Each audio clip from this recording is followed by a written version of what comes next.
Hello అండి, నేను ఫ్లిప్కార్ట్లో వాల్ క్లాక్స్ ఆర్డర్ చేశాను అనమాట. డిజైన్స్ అయితే చాలా బాగున్నాయి, అలాగే క్వాలిటీ వైజ్ కూడా చాలా బాగున్నాయి అనమాట. ప్రైస్ కూడా చాలా బడ్జెట్లో వచ్చింది. ఒకటి 200 పడింది, అలాగే ఇంకొకటి వచ్చేసి 292 అలా పడింది అనమాట.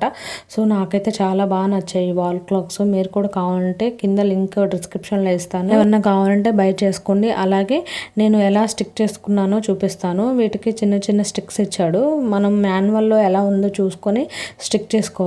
నేనైతే ముందు కింద ఒకసారి సెట్ చేసి తర్వాత వాల్ మీద డైరెక్ట్గా స్టిక్ చేశాను. అలా స్టిక్ చేయడం వల్ల మనకి పర్ఫెక్ట్గా వస్తుంది, లేకపోతే తీసి పెట్టడం వల్ల దానికి స్టిక్ ఉన్న గమ్ అనేది పోతుంది అనమాట. సో నేను ఫస్ట్ వన్ ఇది, అండ్ సెకండ్ వన్ వచ్చేసి ఇలా రాధాకృష్ణుది అనమాట. ఇది కూడా చాలా బాగుంది, తక్కువ బడ్జెట్లో డెకరేటివ్ వాల్ క్లాక్స్ అనమాట. చాలా బాగున్నాయి క్వాలిటీ వైజ్. సో ఎలా ఉందో నాతో కామెంట్ సెక్షన్లో షేర్ చేసుకోండి. అలాగే మన ఛానల్ని సబ్స్క్రైబ్ చేసుకొని బెల్ ఐకాన్ యాక్టివేట్ చేసుకోండి. Thanks for watching.